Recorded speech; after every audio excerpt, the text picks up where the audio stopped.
Hello and welcome to another correction of writing video by Johnny IELTS. Okay, chào mừng các bạn một video sửa bài writing khác của Johnny. So I'll have 4 essays here to fix from class IELTS 38. So these are 3 students, one of them are not here. Hôm nay mình sẽ sửa cái 4 bài writing của các bạn bên lớp IELTS 38 nha các bạn. And we are working on Cambridge 16 Test 2 Writing Task 1 Academic. Đây là văn Writing Task 1 học thuật của test số 2 trong cuốn Cam 16 Practice Test. So class, did you watch my videos? 2 videos before you did this essay? Các bạn có coi video của thầy trước khi làm cái bài này chưa? Yes, I already watched it. Especially the one to correct mistakes, you know, cái video sửa bài writing á, trước đó nó mới là quan trọng nha. Alright, so let's start first. The diagram below shows the manufacturing process for making sugar from sugarcane. Cái biểu đồ, cái hình vẽ bên dưới này nó show ra được cái quá trình sản xuất của chuyện mà tạo ra đường. Ủa Nguyên thầy nói là đâu có tiếng ồn đâu mà em tắt mic chi vậy? Just turn on your microphone, it's fine. You don't need to turn off your microphone. Quá trình sản xuất ra đường từ cái cây gọi là cây mía đường. Okay, so this is how sugar is produced on sugarcane. Đường được sản xuất thế nào từ cái cây mía đường. So first is growing for 12 to 18 months. Bước đầu tiên là trồng cái cây này từ 1 năm cho đến 1 năm rưỡi. And the second step is harvesting either by tractors or by hand. Bước thứ hai là thu hoạch không bằng tay thì cũng bằng máy cày, các loại máy tractors. And the third step is crushing crushing by this machine, so you produce juice. Bước thứ ba là bước nghiền nó ra để mà cái cây sugarcane, cái cây mía nó bị nghiền ra thành là nước juice, nước ép mía bởi cái máy này. And the fourth step is purifying juice with a limestone filter. Bước thứ tư đó là cái bước mà mình phải thanh lọc, phải lọc ra cái nước tách đó, lọc ra cái nước ép đó bằng cái máy lọc, làm cái đồ lọc làm bằng đá, gọi là đá vôi á, limestone filter. The fifth step is evaporator when juice become a syrup. Cái này là cái bước mà phải đi qua một cái chỗ, cái lò để làm cho nó bốc hơi. Tức là cái nước juice này nó trở thành là nó mất hơi nước, nó sẽ trở thành siro. Because you know, sugarcane has a lot of sugar in there, so it will eventually, when it loses water, it becomes syrup.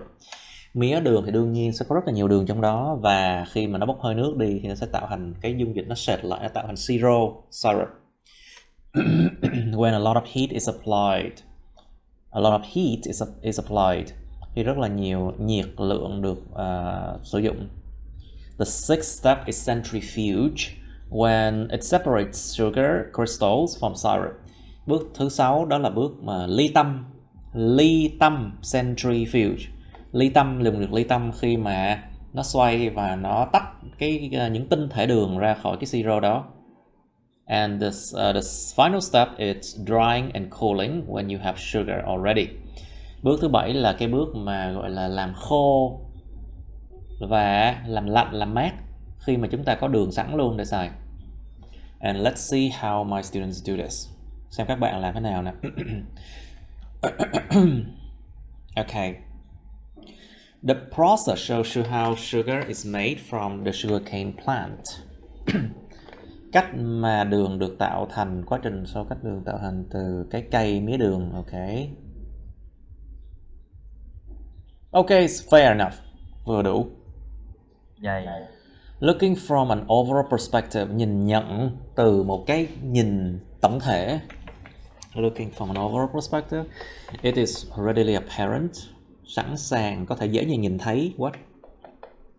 It's readily apparent that it's natural and man-made process. Wait, tại sao nó là quá trình vừa tự nhiên mà lại vừa nhân tạo là sao? Bởi vì một phần nó vừa dùng máy, nó vừa dùng cả... You have to say it's partly man-made, partly natural. Otherwise, it's contradicting.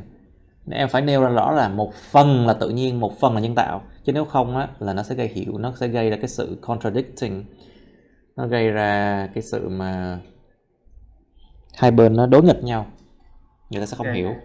Confusion. It's readily apparent that this partly natural and man-made, process. Mình phải ghi rõ là cái quá trình mà một phần là tự nhiên, một phần là man-made, một phần là tự nhiên, một phần là nhân tạo. Involves 3 main stages. It's better to write in words in here, you know. Tốt hơn hết là viết thành chữ đi. 3 main stages. Beginning with initial harvesting, bắt đầu với chuyện lúc đầu là thu hoạch. Wait, this is not initial harvesting, it's growing first. Bước đầu tiên nó phải là bước trồng trọt chứ. It's not harvesting, it's first is growing. With initial growing actually. Không, ý là ta chỉ nói tổng thể nó lại thôi ấy, bởi vì ở dưới có một nói chính xác ra luôn. Okay, growing and harvesting. So basically, but if you say harvesting, people understand that it's just the second step, and that is confusing. Nếu em chỉ nói chữ harvesting thì người ta hiểu là chỉ có một bước thứ hai thôi, và nó không có bước growing, sẽ gây ra hiểu lầm. Mấy cái hiểu lầm chính là mấy cái bị trừ điểm á. It is the confusion that you made that will decrease your grade, will make your grades go down, you know. Be careful, have to be clear, phải rõ ràng ra nha.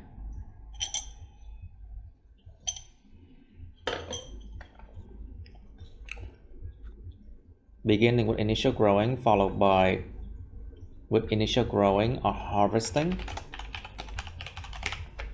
followed by a chemical transformation. What? Một sự biến đổi về hóa tính hả? No, this is not. Trời, em học vật lý kiểu gì vậy? Cái này là sự biến đổi về vật lý chứ không phải hóa tính, hóa học. This is a physical transformation because this is nothing to do with chemical reactions. Nó chẳng có gì liên quan đến chemical reaction, những phản ứng hóa học cả. Rồi. Cái này nó chỉ là biến đổi về cái lý tính thôi, biến thành vật lý thôi, nó biến từ thể này sang thể khác thôi, tách ra đó là vật lý. Còn chừng nào nó phản hóa học với nhau, nó biến thành chất này chất khác thì mới gọi là chemical transformation, biến đổi về hóa học nha. This is a logic problem because this is not a chemical transformation, there's no chemical reactions, but this is a physical transformation. Careful. And finally, separation into the end product of sugar. I think end product is one word, right? Một từ. With end product like this. So, two words, okay. Hai từ, okay, good.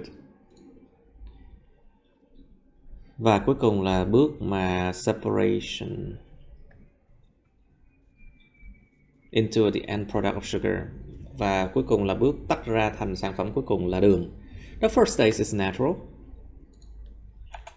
Okay, you used the word natural already. What else can you use instead of natural? Wild. No.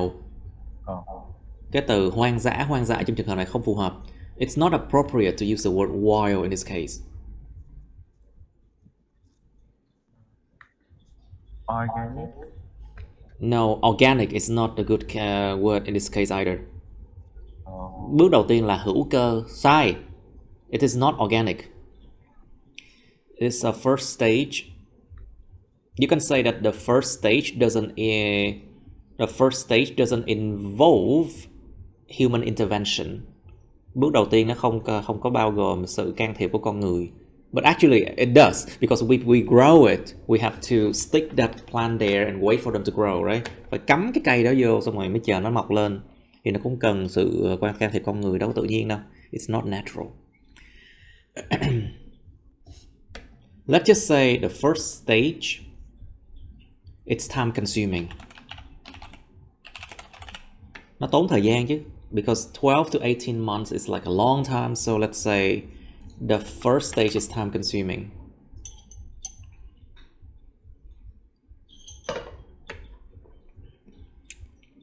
Being grown over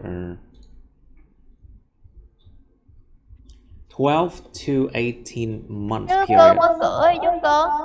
Hello? Okay, you tell people to open the door. Over a 12 to 18 month period. So which one? Is it this one? Is it like this? Or separately? Nó có khoảng trống không các bạn? Có, không rồi. There's no space. Careful. Chỗ này không có khoảng trống nha. Over a 12 to 18 month period. The mature plant, cái cây mà trưởng thành, is then harvested by hand or large industrial farming machinery.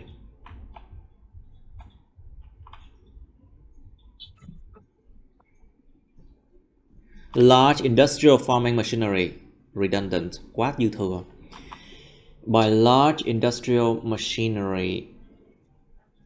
You can say that by large farming machinery or large industrial machinery, because I feel like something is like too much by large industrial machinery. Có cái gì đó nó hơi bị dư thừa quá. From that point, the stalks, những cái cành, are crushed in a grinder, trong một cái máy nghiền, which results in raw sugar cane juice, mà dẫn đến cái nước cốt mà gọi là nước cốt mía đường mà sống, raw sugar cane juice.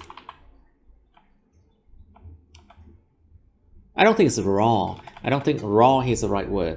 Raw is used for meat more likely. Cái từ raw này sống giống kiểu dành cho thịt đó, đúng hơn á. Thịt chín, thịt sống gì đó.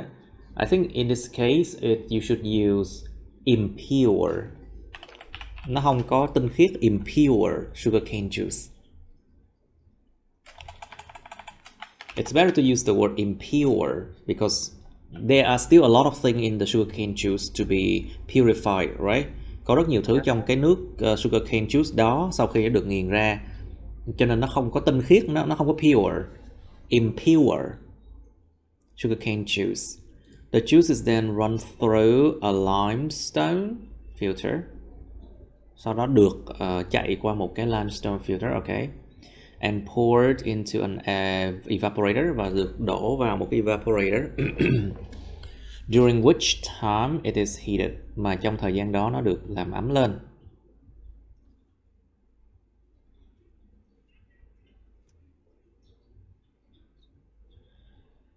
Reduce and become syrup. What do you mean reduce? Bị khử hả? Bị giảm thiểu hả? What do you mean reduce here? Yeah. Kiểu giảm nước đi hả? No, the water evaporates. The which time is it heated? Bị làm cô đặc lại, đúng không? So if you say it is water escape, so the whole thing become more condensed, more dense, you know. So during which time is it heated? Condense. Bị làm cô đặc lại. This is the right word in this case. During which time is it heated? Condensed. And become a syrup. Bị làm ấm lên, bị làm cho cô đặc lại và trở thành một cái siro. The syrup is and then the next sentence you should not repeat the word syrup. Câu tiếp theo không nên lặp lại cái chữ syrup nữa nha. The liquid đúng không? Well, because syrup is actually liquidish. Yeah, you can say syrup, liquid. But it's better to use it, I think. Use it to refer to the word syrup. Dùng chữ it này để thay thế cái syrup đằng trước đi. It is next separated. I think it's better to say it is then, but you used then already. Dùng then ở trên đây rồi, dùng next đi. It is next separated from the sugar crystal.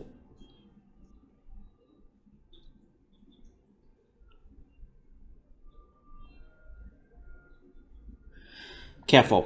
It is next separated to form. Cái to form này mới đúng nè. It's next separated. Nó sau đó được tách ra để tạo thành những tinh thể đường. It is next separated to form the sugar crystals. using a centrifuge. Before being dried and cooled in its final form as sugar. Rất tốt. Để tạo thành những tinh thể đường, sử dụng một cái máy ly tâm trước khi được làm khô và được làm mát trong cái dạng cuối cùng của nó như sugar.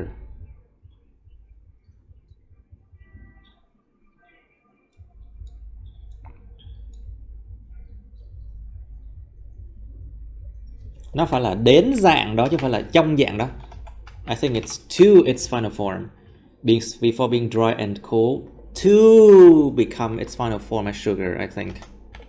Để trở thành cái dạng cuối cùng của nó như đường thì đúng không?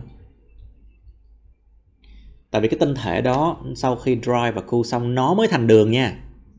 Because the crystal after drying and cooling it becomes sugar. So you have to say before being dried and cooled to become its final form as sugar. Got it? Yeah? Okay. So there is quite a lot of logic problem here. And it's, see, chưa đủ chữ này, 147, not enough. Cắt bớt một con luôn thầy. Excuse me, I told you, try to make it 170. Okay. You need one more sentence. Cần thêm một câu nữa. You need one more sentence. Maybe it's better to talk more about harvesting. Có thể là mình sẽ nói thêm ở chỗ harvesting này chẳng hạn. Like you can say that harvesting by hand is not as efficient as harvesting by machinery, right? Có thể nói thêm là cái chuyện thu hoạch bằng tay nó không có hiệu quả như thu hoạch bằng máy chẳng hạn.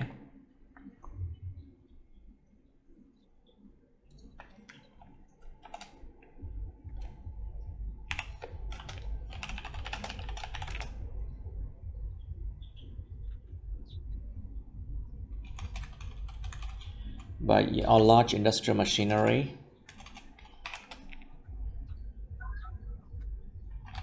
In which the latter yields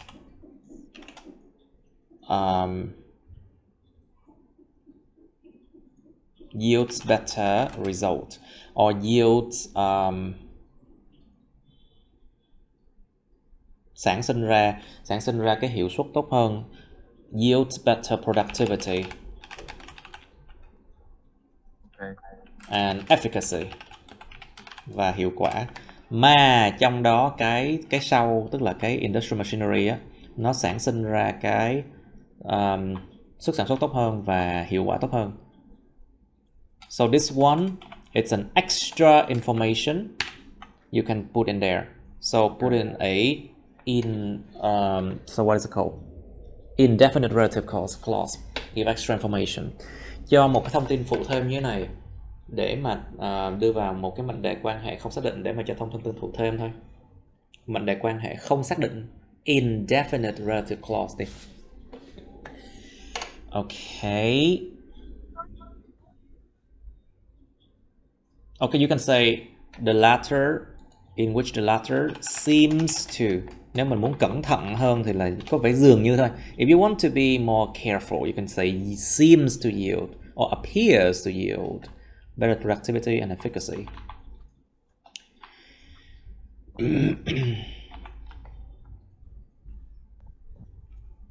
And you can, alternatively, you can talk about like crushing, in which this one seems crude. You know, this is a crude machine. Cái cỗ máy này nó khá là thô thiển và nó không có phải là một cái gì high tech, không có gì mà nó công nghệ cao cả. All these steps are not high tech at all. You know? Tất cả các bước này nó không có nào high tech đó, không có nào mà công nghệ cao đó. Công nghệ cao phải là máy mà xịn sò lắm luôn á. High tech, you have to use a lot of high-end machinery, very efficient, something like that.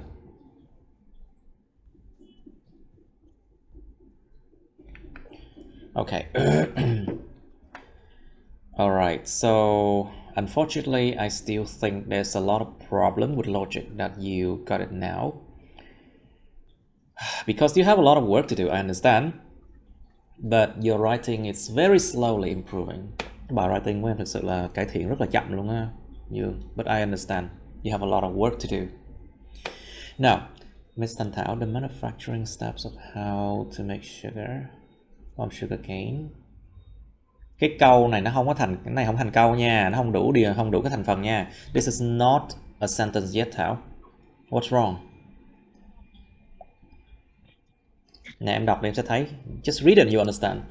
Những cái bước sản xuất của chuyện làm thế nào để tạo đường từ mía đường thông qua một cái hình vẽ. Nó không có động từ chính. There's no main verb in here. So what can you do? Try to provide a main verb. Cung cấp một cái động từ chính xem. It's given through the diagram, for example. Nó phải có một động từ chính nè, xong rồi có một cái object nè. This is an object nè. This is like a main verb. You need subject, main verb, and maybe object as well to form a sentence, okay? Một câu đầy đủ phải có gì? Chủ ngữ, động từ chính và cái object, cái từ ngữ đằng sau.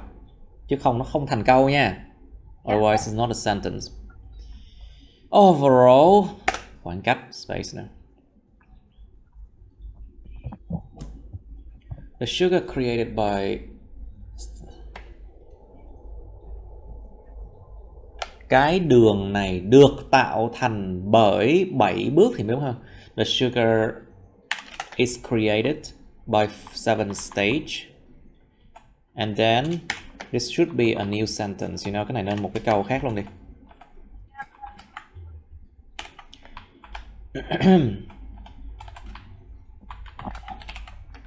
Chú ý dạng bị động chủ động nha. Be careful with passive or active forms.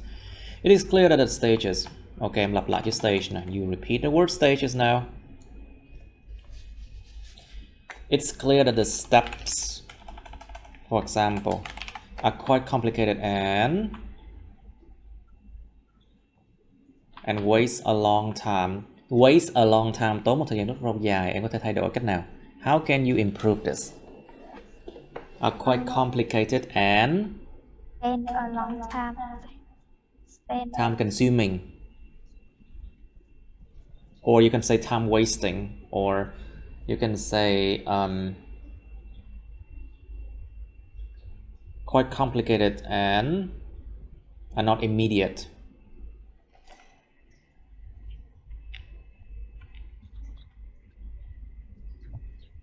Waste a long time, you could just say time consuming. Tốn thời gian lâu dài tức là nó mang tính tốn thời gian. Time consuming. Especially the first stages. Em dùng lại chữ stages quá nhiều. You're using like the same noun a lot. And time consuming, especially the first one. Cái đầu tiên. Dùng để thay thế chữ stage. Especially the first one to replace the word stage. Em lại mắc phải cái lỗi chữ grow up rồi. Same, you are making a mistake with grow and grow up again. To grow up talks about the development of a person or a city. Nhớ không? Hồi xưa học cái chữ grow up á, là dành cho con người phát triển, con người lớn lên hoặc là thành phố nó phát triển. Chỉ trường hợp đó thôi. Các trường hợp khác dùng chữ grow hết. All the other cases use the word grow. Especially the first one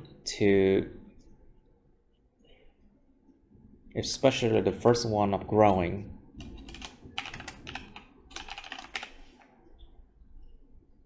First one of growing, or you can say cultivating. Gieo hạt, gieo trồng đi cho nó sang hơn. Especially the first one of cultivating.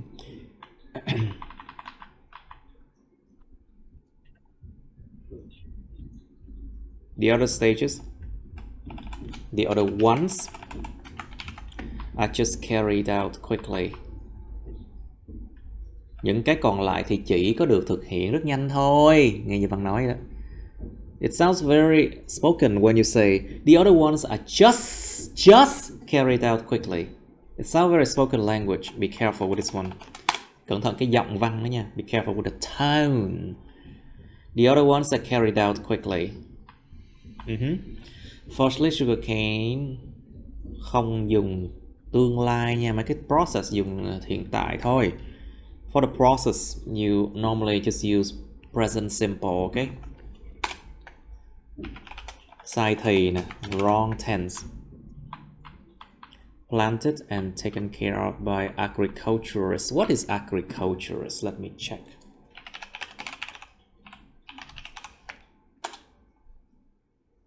This is a new word, not even a dictionary. Từ mới mà chưa có trong từ điển nè. Mà em học là kiểu là nhà nông học hoặc là một cái người nông dân đó thầy.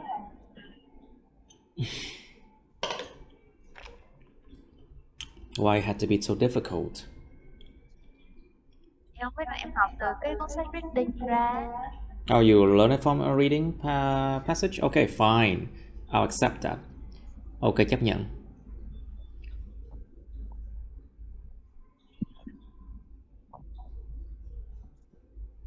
Nè, cái câu này có thể gây ra hiểu lầm nè. This sentence can cause confusion. Đầu tiên, cái cây mía đường được trồng trọt, được gieo trồng, được trồng và chăm sóc bởi những người làm nông từ tháng thứ 12 đến tháng 18. Tức là từ tháng thứ nhất đến tháng 12 không trồng hả? See, is a confusion from 12 to 18 months. Does it mean that from month number 1 to month number 12 they don't do anything? See, there is confusion. Đó là sự rối đầu tiên. Taken care by agriculturists. Cho nên em phải xài giới từ cho đúng. You have to use the right preposition for 12 to 18 months, not from, okay? Phải dùng đúng giới từ nha. Cho 12 đến 18 tháng, chứ không phải là từ tháng thứ 12 đến tháng 18. Careful with the preposition you use, okay? After that, the sugar cane. Cho em dùng sai thầy tùm lum hết đó. Wrong tense. Hello, I will clean it, okay? Trời ơi, mèo mình thấy cát dơ cái là phàn nàn liền. My cat is very picky. If she sees that the cat sand is dirty, she will complain immediately.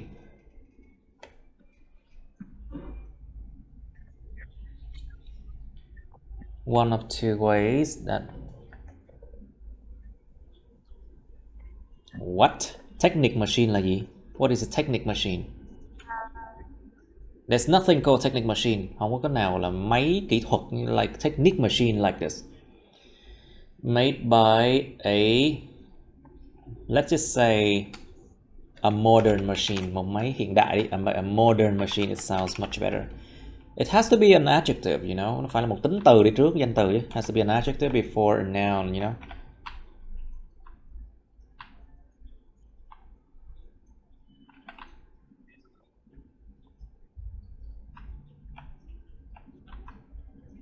That's made by the labor power of man. Mà được tạo thành bởi cái sức lao động của một con người ha. That made by the labor of man. This is complicated. Đây là một cái điều mà nó phức tạp, không cần thiết. Unnecessarily complicated. It is made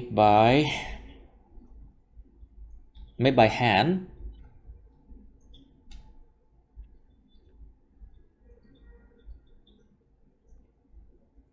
Nếu mà em ghi là lao động, sức lao động của con người thì ta dùng máy, ta không lao động chắc. If you say the labor power of man, does it mean that if they use tractors, it's not the labor power of man? So see, this is a confusion, a logic problem, một vấn đề về logic đó. One of two ways that made, let's just say that it's harvested by one or two ways. Either manually, không manually thì cũng không bằng tay thì cũng bằng gì đó. Either manually or by a modern machine. Không bằng tay thì cũng bằng một máy hiện đại đi. Either manually or by a modern machine. Next, the sugar canes are crushed in a water crusher. What? Water crusher? Cái máy nghiền nước đó thầy. Are you sure it's water crusher?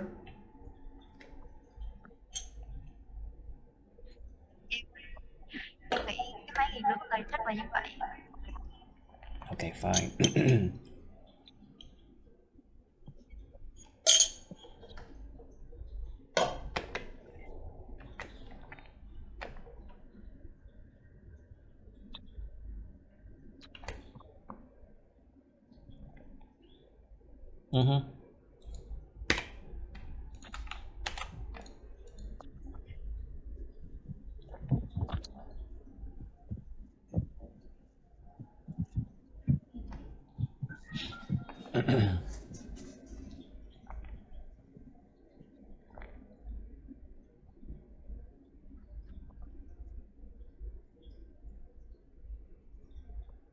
Okay, acceptable.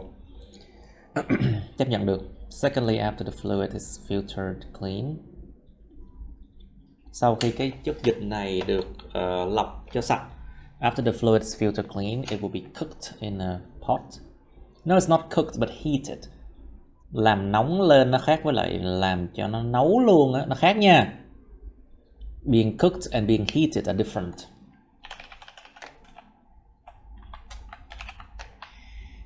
But once again, you use the wrong tense. Em là sử dụng sai thì rồi. It is heated in a pot to evaporate by high heat, where the juice transforms the syrup. What? Where the juice is transformed into syrup.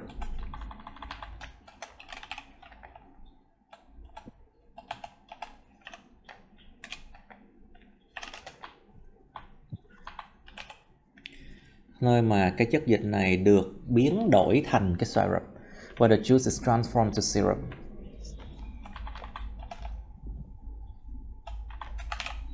The following step is called. Nè, cái này chắc các bạn đọc chưa có kỹ. Cái dấu hai nháy này nó gọi là dấu gì? Quotation mark. This is a quotation mark, okay? It is used to quote the words of someone word by word correctly. Cái dấu quotation mark này là cái dấu mà gọi là trích dẫn. Nó dùng để trích dẫn lời của người nào đó ra một cách mà chính xác. But in this case, you are trying to talk about a name of a step in here. You should not use quotation mark. You should use something called inverted comma. Dấu phẩy ngược như thế này nè. This is inverted comma. Inverted comma is used to mention the name of the category or a name of something. Or it is used to say an implication. Cái dấu phẩy ngược này dùng để nói hàm ý là điều gì đó. Hoặc là dùng để nêu lên tên của một hạng mục nào đó. So you have to use inverted comma in this case. Like this. Không dùng bừa bãi được nha. You have to use it in the right way, okay? You cannot use it like freely. Centrifuge. Where the sugar crystals are separated from the syrup. Finally, the sugar is dried and cooled by... No, it's not by machine. Cái đường sau đó được làm khô và được làm mát đâu phải bởi máy đâu. It's just drying and cooling by itself. It's not going to any machine. Nó đâu có đi qua máy nào đâu. Nó chỉ có drying and cooling. Tự bản thân nó dry và cool thôi mà. So this is wrong. The sugar is dry and cool. Nó không có bị làm khô, cũng không bị làm mát, mà nó tự làm mát, nó là chủ động. The sugar is not being dried or not being cooled by any machine. No. It dries and it cools on itself. So you have to use the active verb. Các bạn phải sử dụng cái động từ thể chủ động. Chứ nó không phải là bị động, là bị làm khô, bị làm mát đâu. Nó phải là nó chủ động, nó khô làm mát. So the sugar, finally the sugar dries dries out. The sugar dries out and cools down. Dries out and cool down. Dries out and cool down. As a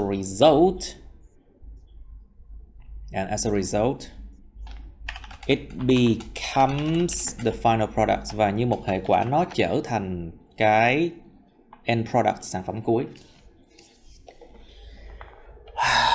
Em gặp vấn đề về văn phạm nhiều lắm luôn đó nha Thảo. You have a lot of grammar issue here and logic issue too.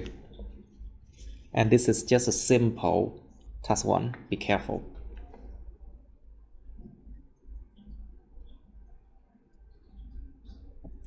And you have a lot of repetition. Có rất nhiều sự lặp đi lặp lại từ. So that's why it's only band 6. Chỉ là band 6 thôi nha. Okay, so Miss Vân, since the doctor is not here, she's a doctor. Well, let's just try it. Just manufactured from. Okay, you can use the word manufactured if it is made from a factory, but we are not so sure whether here it's made from a factory or on the field. But since step 1, it's harvesting, growing and harvesting on the fields. And the other steps, it's not so sure where it is processed.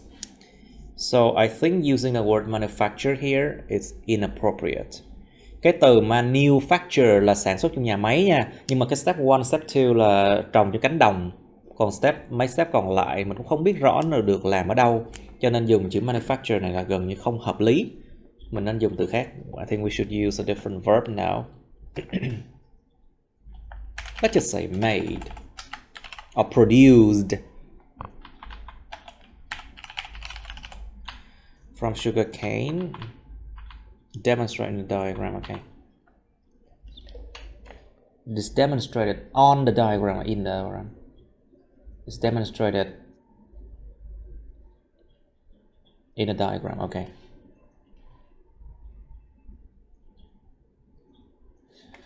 Overall, there are 7 different stages in the procedure, beginning with growing in a long period of time and finishing at cooling sugar, which is the final product. Nè, cái dấu gạch ngang này nó có một cái khoảng cách, 2 khoảng cách đằng trước và sau. Để nó làm cái gì? Nhiệm vụ là nó giải thích cái điều mà ngay trước cái dấu gạch ngang này một cách dễ hiểu hơn. Còn nếu mà nó không có khoảng cách như thế này thì là cái dấu gạch ngang này đóng vai trò là kết nối các thành phần của một cụm tính từ nha các bạn. So remember, the hyphen, when there is no space on the left or right of it, it connects the components of a compound adjective. However, here in this case, the hyphen is used to provide an explanation, một sự giải thích, an explanation of something before the hyphen. So there should be a space on the left and a space on the right, okay? Và có khoảng cách nha, nó có luật hết á. There's a rule for everything, see? Now, firstly, sugarcane is sold. Wait, siêu sown. Nó phải là sound, mày biết đúng nha. Sound. Siêu sound. Yeah. Nghĩa là gì vậy thầy? Say again? Cái từ đó nghĩa là gì vậy thầy? Gieo hạt. Siêu sound.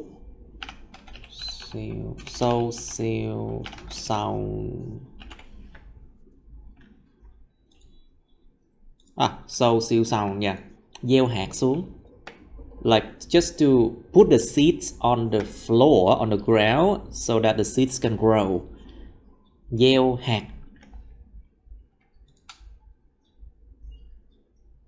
Cho nên nó có cái câu là gieo gió gặt bão á.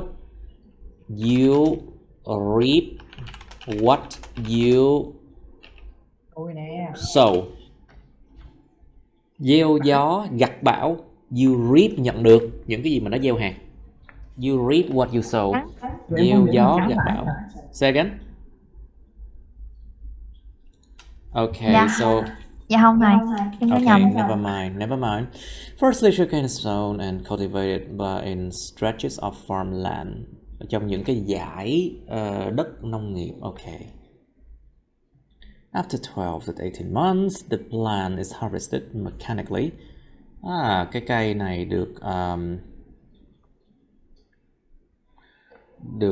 thu hoạch một cách bằng máy, harvested mechanically by tractors or manually, hoặc bằng tay by well-skilled farmers, hoặc là bằng tay bởi những người nông dân có đầy kỹ năng. Okay, it sounds good. The third step is to finally crush the whole bark of bark is only the outside of the sugar cane. Okay, cái bark nó là cái lớp vỏ bên ngoài thôi, còn đúng ra là mình crush là nguyên cả một cái cây đó luôn á. So normally this one, when they crush sugar cane, you have to crush the whole thing, not just the bark. So it's better to use those word stalks.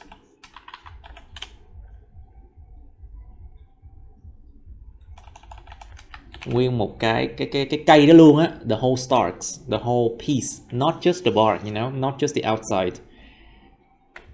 Nguyên cái cây đó luôn á. The first step is to finally crush.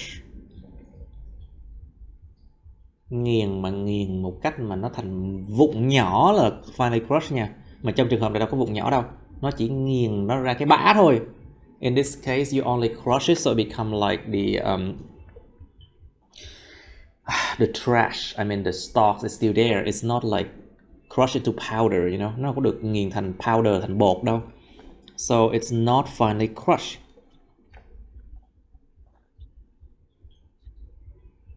So it just crush. Okay, it's to crush the whole stalk of sugar cane into juice by a crude machine, by một cái cỗ máy rất là thô thiển. Next, the liquid goes through a limestone filter. Sau đó cái chất lỏng đi qua một cái limestone filter. So as to eliminate every impurities. Every cộng một danh từ không đếm được nha. Không, every cộng một danh từ ở số ít nha, sorry. Every and each plus singular nouns. Be careful.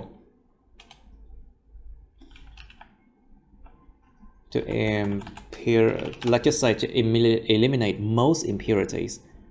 Để mà loại bỏ ra phần đông những tạp chất đi. Cái phần đông nó cộng với lại đếm được số nhiều. The word most plus plural nouns. So you should use the word most in this case. Most impurities and leave behind the purified juice. Và để lại cái nước juice đã được làm sạch hả? Không cần thiết. This idea is not necessary. Because to eliminate most impurities, of course it will create a pure juice. Đương nhiên là loại bỏ những cái tạp chất thì nó sẽ tạo ra được cái nước juice mà đã không còn gì tạp chất chứ. Cái ý này là dư thừa. So that's why this one is redundant. The cleared liquids. Okay, let me check the word count. Oh, 164. And then heated under a high temperature.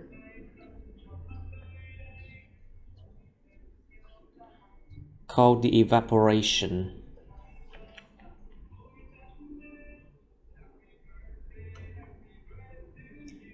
Someone's birthday today, huh? Someone's birthday today, and then they are blasting a lot of music next door. Very loud. Trời ơi, cạnh nhà ồn dã man luôn á.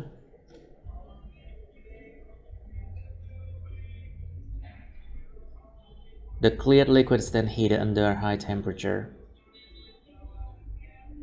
We often say clear without ed form, you know. Nó là tính từ. This is an adjective. Cái chất lỏng mà trong vắt này. The clear liquid is then heated under a high temperature. called the evaporation. Cái high temperature này nó không gọi là evaporation. Cái nhiệt độ cao này nó không có gọi là sự bốc hơi đâu, mà cái quá trình này mới gọi là bốc hơi. This process is called evaporation, not the high temperature called evaporation, you know. This is cold. Không có giờ. Đây được gọi là sự bốc hơi chứ không phải là đây là đây được gọi là cái sự bốc hơi, không có mạo từ giờ đằng trước. This is called evaporation, not the evaporation. Careful.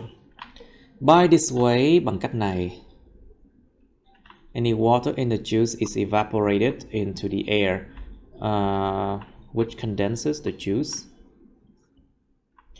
and it turns into syrup. Okay, good. Bằng cách này, bất kỳ nước nào trong cái juice này được bốc hơi đi vào không khí, mà điều này làm đặc lại cái juice. Lặp lại chữ juice này. You repeat the word juice here. Would condense it. You use it to replace the word juice, okay? It refers to the word juice. Dùng chữ it này để mà nó nhắc lại cái chữ juice bên trên này nè. And it turns into syrup, okay? Đó. Tự nhiên sao bây giờ Vân bị lặp lại chữ syrup nhiều ghê luôn á. Lặp lại chữ juice nhiều ghê luôn á. You repeat a lot of word now. After heating this, let's just say the fluid, chất dịch, chất lỏng. The fluid is centrifuge.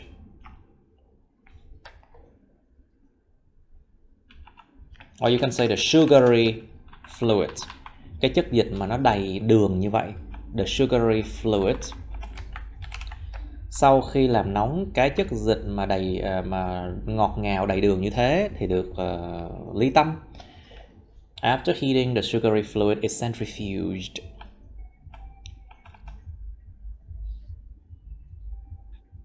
Và những tinh thể đường được thu gom.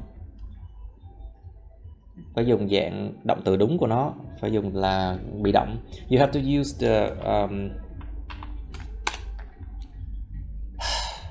use the passive form of this verb. And sugar crystals.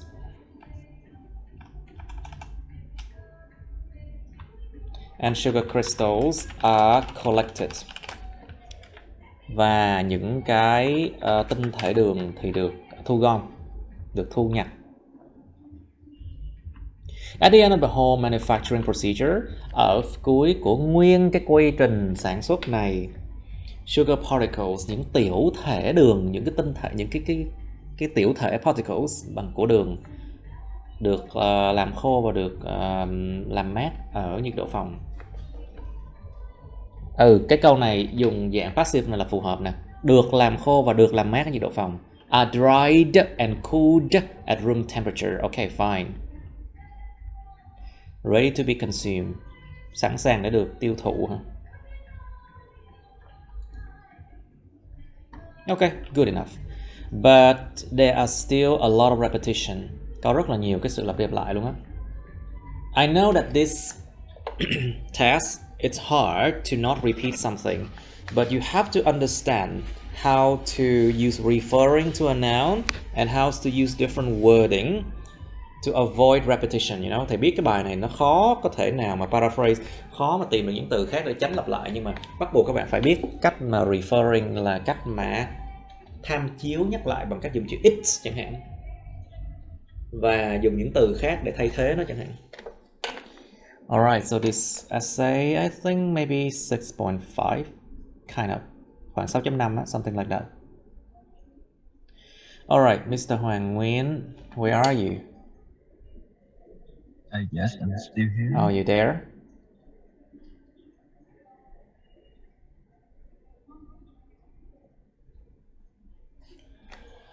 Okay, the manufacturing process of making sugar from sugarcane, it's illustrated by the dấu chấm đâu? Where's your period?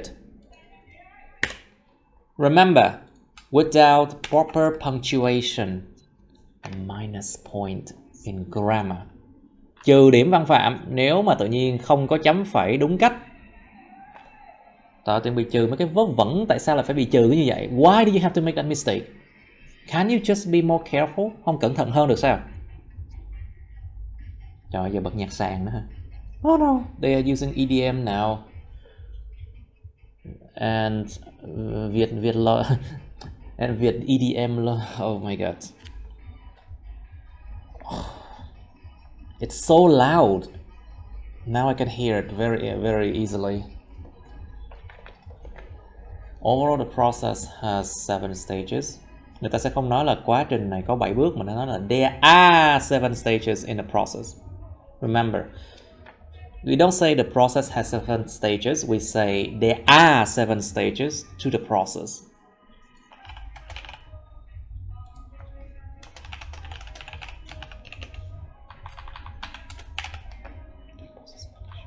There are 7 stages to the process of making sugar.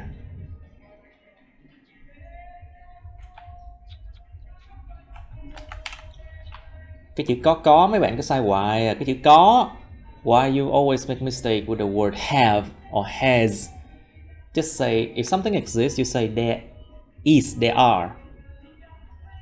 Chỉ cần nói there is, there are, bạn phải lỗi sai này hoài luôn á. But the diagram shows that the first stage of making sugar can take more time than the other steps. Này, vấn đề logic thấy rõ luôn nè, Nguyên. This is logic problem. Em đọc đi. Có 7 bước cho cái quá trình tạo đường, nhưng cái hình vẽ chỉ ra rằng cái giai đoạn đầu tiên của chuyện tạo đường có thể tốn nhiều thời gian hơn những bước còn lại. Ủa, về liên quan gì đâu, nó vẫn 7 bước mà. When you use the word but, you have to provide something that is opposite of what has been said in terms of logic, of course. Khi mình dùng chữ but, chữ nhưng á, mình phải đưa ra một cái gì đó mà nó đối nghịch với lại cái logic của cái vế đằng trước đó. Vế đằng trước này em nói là có 7 bước, thì vế đằng sau nó phải có gì đó mà nó ví dụ không đủ 7 bước chẳng hạn. Hoặc là có một số bước nó có thể bị ngắn, một số bước nó bị giới hạn lại chẳng hạn, something like that. Nhưng mà thầy thấy một cái vấn đề logic. I think this is a logic problem. When you use but, you have to provide something that is opposite in meaning compared to something before that. So I don't think you should use the word but here. Thầy không nghĩ em nên dùng cái từ but ở đây.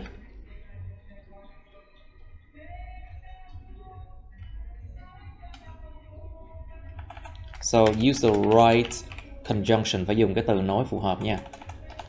Cũng sao? Also, the diagram show that the first stage of making sugar can take more time. Em lặp lại quá nhiều. You are repeating again, making sugar, I see.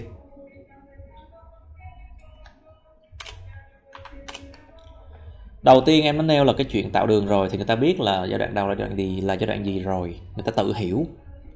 If in the first sentence you talk about making sugar already, so you don't have to repeat that word again.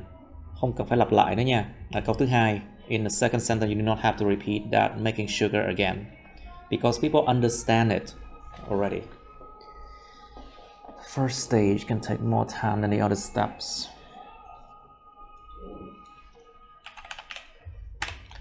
Cái giai đoạn đầu có thể tốn nhiều thời gian hơn những cái khác.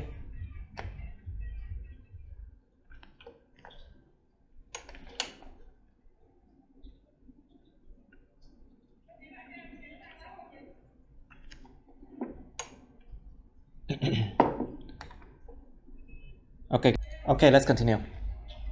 Alright, more time the other ones. Cái giai đoạn đầu tiên có thể tốn nhiều thời gian hơn những cái khác than the other ones. To begin with, sugarcane.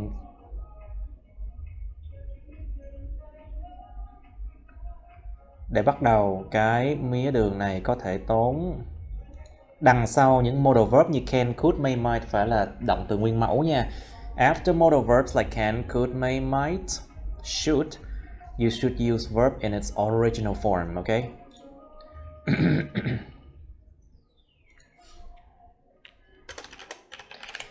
Đầu tiên, cái mía đường có thể tốn một cái khoảng làm một cái giai đoạn là khoảng 12 tháng cho đến 18 tháng, lặp lại chữ month nè, you repeat the word month again. 12 to, phải dùng đúng cái giới từ nha, you have to use the right preposition. 12 to 18 months to grow. Khoảng 12 đến 18 tháng để trồng.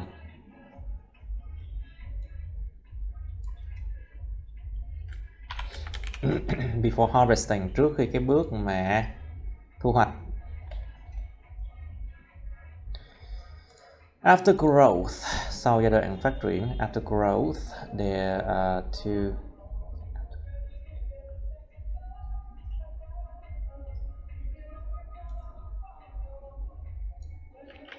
Afterward, let's just say afterward. Check this word out. So, is it afterward or afterwards?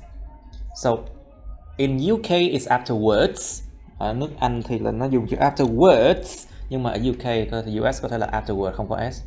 In US it's afterward without s, okay? But UK, try to make it like this. Afterwards, sau đó. Mình chỉ cần dùng chữ sau đó thôi. Tại sao phải lặp lại? Sau khi sự tăng trưởng nó làm gì? Why you need after growth? Just say afterwards. There are two different methods to collect sugarcane. From the field.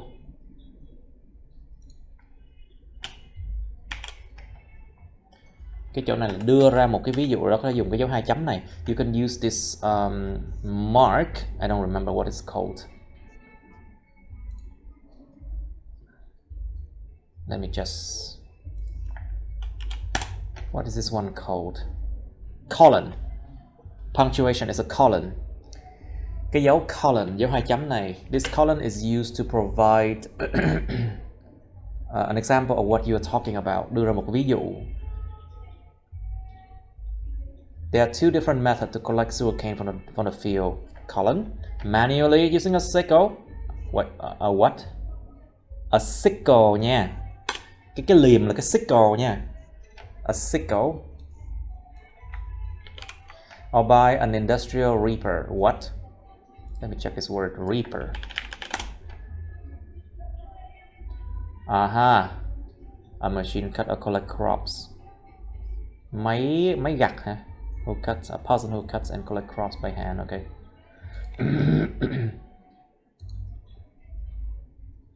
Okay.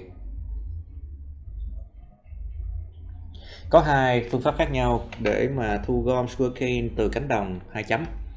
Bằng tay sử dụng một cái liềm, hoặc là bằng một cái máy gặt công nghiệp, or by an industrial reaper. After growing and harvesting.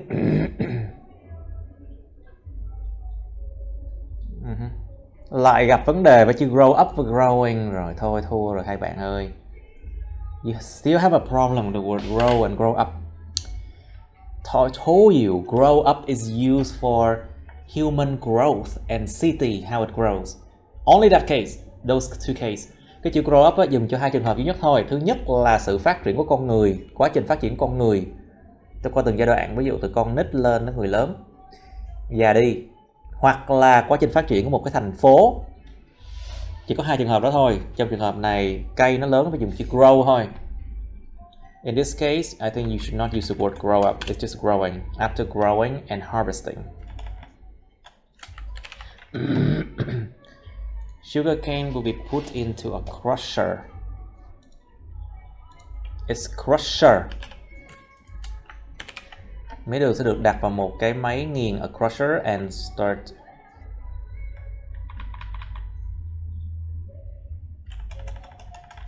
Được đặt vào một máy nghiền và nó bắt đầu tách cái juice ra.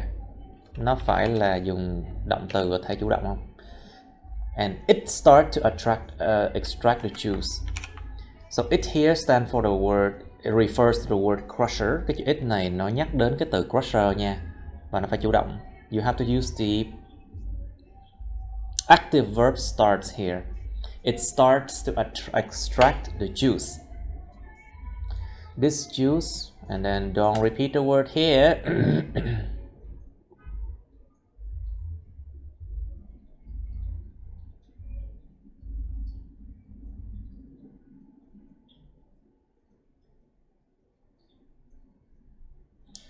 In order to not have to repeat the word juice. You can say this is liquid. Or you can use the word it. But however, it can be confused what it here refers to because you have used it already here to refer to the word crusher. Nếu mình dùng chữ it này để nhắc đến cái chữ juice, nó có thể lầm lẫn với cái chữ it đầu tiên này, nhắc chữ crusher chẳng hạn.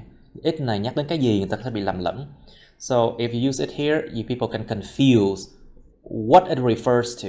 So maybe try to use the different words here. The liquid. Nó có lý do hết nha các bạn. There's a reason for everything. You have to remember. You have to be careful. Phải cẩn thận nha. The liquid has sugar. Or you can say there is sugar in the liquid. There are many residues. Có nhiều cái cặn. The next step is to fill it. Filter nha. It's to filter it by using a limestone filter.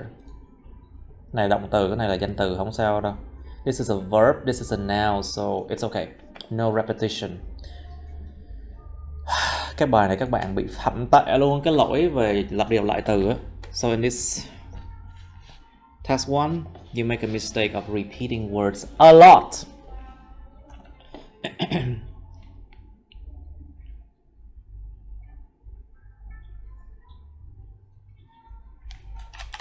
So in the previous sentence, you say the next step, many residues in, so the next step is to filter it by using limestone filter. So the word it here refer to the word residue already. So you can use it again here. Cái từ it ở cái câu trước này em dùng để em nhắc đến chữ residue rồi. Cho nên câu sau mình phải dùng chữ it lần nữa để mà nhắc về cái residue lần nữa, người ta sẽ hiểu. So you use it here to refer to the word residue already. So here you can use it again to refer to residue. People will understand. It is extracted and the juice becomes purer for the next stage. Và cái nước dịch này trở nên tinh khiết hơn cho giai đoạn tiếp theo. Stage 5 is to evaporate the juice. Lặp lại chữ juice hoài vậy. Repeat the word juice again.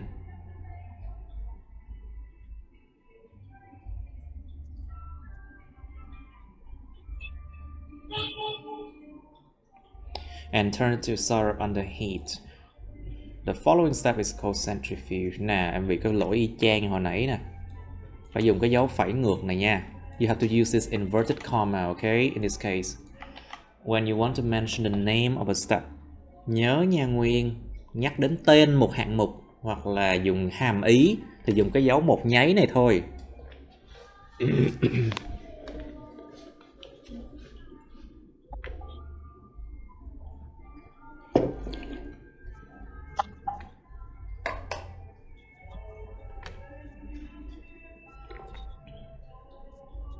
Cái nơi mà mình có ghi là where is called centrifuge. Nơi mà những tinh thể đường được tách ra is called centrifuge. Where the sugar crystals are separated from the syrup by using very high speed rotation. Bằng cách sử dụng những cái vòng xoay có tốc độ rất cao. By using very high speed rotations. Những vòng xoay tốc độ rất cao.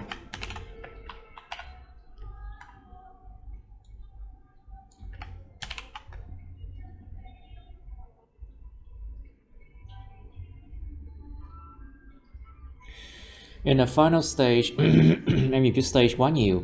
Let's just say in the final step, okay? Use the word stage a lot. The sugar is dry and cool and it's thiếu động từ nè. There's no verb here. And it is ready for packaging and selling. Không có cần khúc này nữa. This one is not necessary.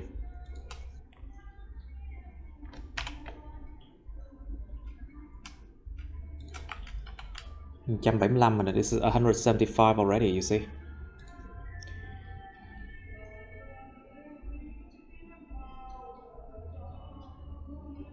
Để muốn chỗ này nghe hay hơn, in order to say this one, to make this one sounds a bit better, you can say it's allowed to dry and cool. Nghe nó có vẻ nó hay hơn chút xíu khi ghi là cái đường được cho phép khô đi và mát lạnh đi. The sugar is allowed to dry and cool. It sounds a bit better. Nó nghe nó ổn hơn. Nói chung là bài này các bạn bê bết hết á. In this exercise, it's like you make a lot of mistakes, class. So most of you are band 6 already. Around band 6. Phần đông các bạn là cỡ khoảng band 6, cái bài này nó bị rớt xuống rồi. Any question? Hello, any question? Dạ không. Are you sure? Dạ. Yes. Alright, let's end. Okay, that's the end of my videos. Please like, share this video with your friends, subscribe to my YouTube channel, and press on the bell button next to the subscribe button so you can get notified about my new uploads, okay? You can also press follow my Facebook, but please don't add me on Facebook as friends, okay? Cảm ơn các bạn đã theo dõi nha. Các bạn hãy nhấn vào like, chia sẻ video này bạn bè các bạn. Nhấn vào nút đăng ký kênh YouTube mình và nút cái chuông kế bên cạnh để đăng ký kênh á, để mà các bạn sẽ được thông báo về những video mới nha. Các bạn cũng có thể nhấn vào nút theo dõi Facebook mình, nhưng nhớ đừng kết bạn Facebook mình nha. Thank you and see you. Bye.